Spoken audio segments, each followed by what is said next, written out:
বাংলাদেশের সীমান্তবর্তী রাজ্য পশ্চিমবঙ্গে ভারতের ইতিহাসে প্রথমবারের মতো ক্ষমতায় এসেছে বিজেপি সরকার। সীমান্তে হিন্দুত্ববাদী সরকার গঠনকে কেন্দ্র করে বাংলাদেশের মানুষের একটি আগ্রহ ছিল এই সরকার কি কি পদক্ষেপ নিতে যায়। তার একটা আনুমানিক প্রাথমিক আমরা ধারণা পেলাম আজকে বিজেপি সরকারের প্রথম মন্ত্রিসভার বৈঠকে।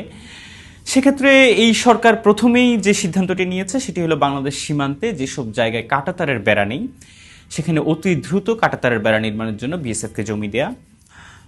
শুভেন্দু অধিকারীর নেতৃত্বাধীন বিজেপি সরকারের আরেকটি সিদ্ধান্ত হলো যে পূর্ববর্তী সরকারের যেসব সামাজিক প্রকল্প রয়েছে সেগুলো চালু থাকবে, কিন্তু সেক্ষেত্রে মুখ্যমন্ত্রী একটি শর্ত দিয়েছেন যে কোনো অভারতীয় এবং মৃত ব্যক্তিরা এই সুবিধা পাবেন না। তো আমরা যদি মৃত ব্যক্তিদের কথা বাদও দেই, তিনি কোট আনকোট অভারতীয়র কথা বলেছেন। এখন প্রশ্ন আসতে পারে অভারতীয় কারা। আমরা যদি নির্বাচনের আগে দেখি যে ভারতীয় নির্বাচন কমিশনের নিবিড় সংশোধন প্রক্রিয়ায় অনেক ভারতীয়কে বাদ দেওয়া হয়েছে, যাদের অধিকাংশই মুসলিম। ধারণা করা হচ্ছে এসব নাগরিকদেরকেই হিন্দুত্ববাদী বিজেপি সরকার অভারতীয় হিসেবে চিহ্নিত করছেন কিনা সেখানে একটি প্রশ্ন থেকে যায়। শুভেন্দু অধিকারীর আরেকটি সিদ্ধান্ত যে কেন্দ্রীয় জনগণনা এতদিন পশ্চিমবঙ্গ সরকার করেনি, সেটা তারা করতে যাচ্ছেন। তো এই জনগণনার ভিতরেও একটি আশঙ্কার জায়গা থেকে যায় যে জনগণনায় আসলে কাদেরকে নাগরিক হিসেবে গণনা করা হবে আর কাদেরকে হবে না।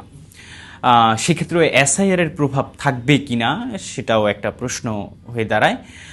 শুভেন্দু অধিকারী সরকারের আরেকটি সিদ্ধান্ত, এতদিন রাজ্যে যেটি বহাল ছিল সিপিআরসি এবং আইপিএস, ইন্ডিয়ান পেনাল কোড এবং ফৌজদারি কার্যবিধির অনুযায়ী পশ্চিমবঙ্গ সরকার অপরাধের বিচারগুলো করতো, কিন্তু শুভেন্দু অধিকারীর সরকার সিদ্ধান্ত নিয়েছে যে এখন থেকে এগুলো বাদ। এখন ভারতীয় ন্যায় সংহিতা যেটা বিজেপি সরকার প্রণয়ন করেছে সেটি পশ্চিমবঙ্গে কার্যকর হবে।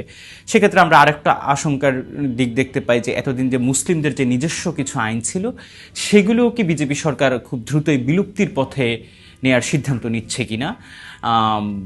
আপাতত এগুলোই হলো মানে আশঙ্কা এবং লক্ষ্যের জায়গা যে বিজেপি সরকার সামনের দিনগুলিতে কি কি পদক্ষেপ নিতে যাচ্ছে এবং এর প্রভাব রাজ্য এবং সীমান্তবর্তী দেশ হিসেবে বাংলাদেশে কিভাবে পড়বে।